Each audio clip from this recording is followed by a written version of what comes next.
Estar en medio del océano a bordo de una embarcación que está siendo tragada por el mar ha de ser una de las experiencias más aterradoras y desesperantes que un ser humano puede experimentar. Afortunadamente, la probabilidad de que esto suceda es estadísticamente muy, pero muy baja. Sin embargo, hoy te contaré la alucinante historia de una mujer que vivió y sobrevivió no a uno, ni dos, sino tres de los naufragios más famosos y catastróficos de la historia.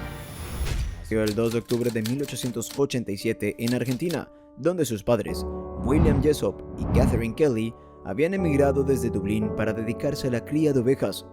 Fue la mayor de 9 hermanos, pero solo 6 de ellos sobrevivieron a la infancia. Tuvo que madurar pronto y ayudar a su madre a cuidar de sus hermanitos.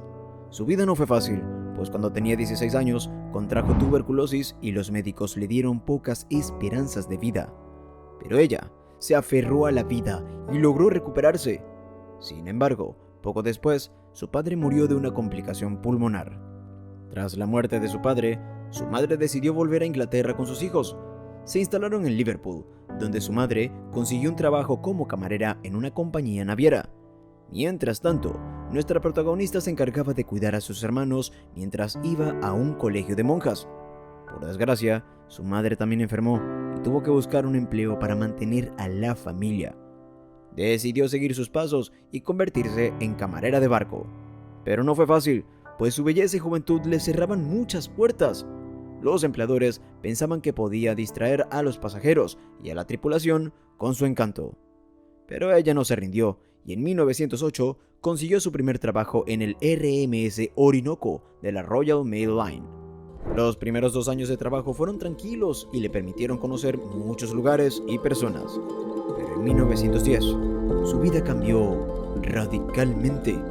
Fue contratada por la prestigiosa White Star Line y asignada como camarera del RMS Majestic, uno de los barcos más grandes y lujosos de la época. Y en junio de 1911, gracias a su dominio del inglés y el español, fue trasladada al nuevo orgullo de la compañía, el RMS Olympic, el transatlántico más grande y majestuoso del mundo. Lo que ella no sabía es que ese barco sería el primero de una serie de desastres que marcarían su destino. Desastres que la pondrían a prueba y la convertirían en la protagonista de esta increíble historia. A bordo del Olympic, ella trabajaba como camarera encubierta. El trabajo era duro, pero también tenía sus ventajas, ya que podía charlar con los pasajeros y admirar las maravillas del océano.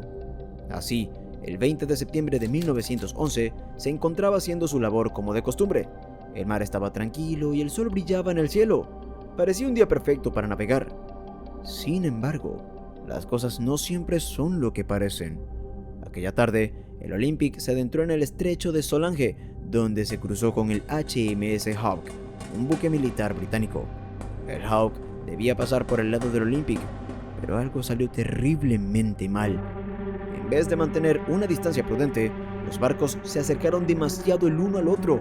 El capitán del Olympic intentó virar para evitar la colisión, pero el Olympic era un barco diseñado para ser cómodo y lujoso, no ágil y rápido. Por lo tanto, a pesar de sus esfuerzos, el Hawke, cuya proa estaba reforzada para embestir a otros barcos, chocó violentamente con el Olympic. El impacto fue brutal y el daño al transatlántico fue enorme. El barco se sacudió y la gente empezó a gritar de pánico. Ella perdió el equilibrio y cayó al suelo. El Olympic ahora tenía un gigantesco agujero en el costado derecho y el agua empezaba a entrar por las grietas. El hundimiento de una de las mayores embarcaciones de la época parecía inevitable. Pero por suerte, no fue así. El Olympic logró mantenerse a flote y no hubo víctimas que lamentar. Cualquiera pensaría que después de aquel susto, ella no querría volver a saber nada del mar y buscaría otro trabajo. Pero te equivocas. El 10 de abril de 1912, menos de un año después, se embarcó como camarera de primera clase en el viaje inaugural del gemelo mejorado del Olympic, el legendario Titanic. Al principio, no quería aceptar el trabajo, pero sus amigos la convencieron, pues este barco era insumergible. Ese 10 de abril de 1912, el Titanic zarparía como la nueva joya de la corona de White Star Line, una especie de versión 2.0 del Olympic, que según los estándares de calidad de la época se consideraba inundible. Pero como ya sabemos, aquello estaba por comprobarse. Los primeros 3 días de trabajo a bordo del Titanic transcurrieron con normalidad. Ella disfrutaba de su trabajo y de la compañía de los pasajeros. Pero el 4.º día de viaje, ocurrió uno de los desastres navales más famosos y trágicos de la historia. Aquella noche, se encontraba casi dormida cuando sintió la sacudida del barco. Entonces, fue llamada a cubierta donde le informaron que el Titanic había chocado con un iceberg. Sin embargo, nadie se alarmó, pues no creían posible que este barco pudiera hundirse. Solo que cuando vieron que el agua empezaba a llenar las bodegas, se dieron cuenta de la gravedad de la situación. Así que ella y otros camareros fueron enviados a cubierta para preparar la evacuación en los botes salvavidas. Las mujeres y los niños fueron los primeros en ser evacuados. Luego, uno de los oficiales le ordenó que subiera a un bote para que le mostrara a las otras mujeres que era seguro. Y cuando lo hizo, la siguieron otros pasajeros. En ese momento, alguien le puso un bebé en sus brazos. Y ella, sin pensarlo, abrazó al pequeño y lo pegó a su pecho para darle calor. Mientras el bote se alejaba del Titanic, ella vio cómo el barco se hundía lentamente en el océano, llevándose consigo a cientos de personas. Fue una escena desgarradora que nunca olvidaría. Pero ella tuvo suerte, pues su bote salvavidas fue rescatado por el Carpathia, un barco que acudió al llamado de auxilio del Titanic. Después de sobrevivir por poco a uno de los naufragios más catastróficos de la historia, cualquiera hubiese renunciado de inmediato a ser camarera y buscado un trabajo en tierra firme. Sin embargo, ella aún no estaba lista para despedirse del océano. Así que, en 1916, aceptó un trabajo como enfermera en el barco Hospital Britannic, nave hermana del Olympic y el Titanic, que viajaba a través del mar Egeo. Aunque el barco se encontraba en una ruta que había recorrido varias veces, el 21 de noviembre del mencionado año, algo salió terriblemente mal, y el Britannic chocó contra una mina submarina. Por tercera vez, se encontraba a sí misma en medio del océano haciendo frente al desastre. Increíblemente, logró sobrevivir al tercer naufragio de su vida, pero el rescate del Britannic no fue tan fácil como los 2 anteriores. Luego de la explosión, el enorme barco comenzó a hundirse de forma casi instantánea.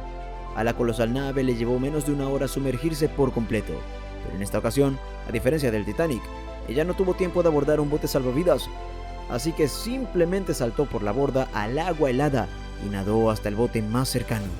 Sin embargo, aún estaba muy lejos de estar a salvo, pues mientras el barco se hundía, las hélices seguían funcionando y sus enormes aspas giraban en el agua, atrayendo los botes hacia ellas. Al darse cuenta de que el bote sería inevitablemente tragado por las hélices, ella saltó al agua justo antes de que esto sucediera, pero cuando cayó al mar, fue arrastrada por la corriente bajo la quilla del barco y se golpeó fuertemente la cabeza. Afortunadamente, no perdió el conocimiento y nadó hasta que finalmente pudo alejarse del motor y ser rescatada por otro bote. Durante los años siguientes, estuvo sufriendo de intensos dolores de cabeza y cuando por fin fue al médico, se enteró de que tenía una fractura de cráneo producto del incidente del Britannic, así que tenía mucha suerte de estar viva. Después de haber sobrevivido a estos 3 catastróficos naufragios, Violet Jessop siguió navegando durante 42 años más, antes de su retiro en 1950, pero afortunadamente nunca más volvió a naufragar. Sin embargo, su curiosa historia se hizo famosa y gracias a ello fue apodada la señorita Inundible. Tras su retiro en 1950, se mudó a una casa de campo en Suffolk, un condado en el este de Inglaterra. Nunca tuvo hijos y su único matrimonio duró solo unos meses. Violet Jessop, la señorita Inundible, vivió hasta 1971, cuando a sus 84 años, una insuficiencia cardíaca, finalmente logró lo que 3 desastres en alta mar nunca lograron.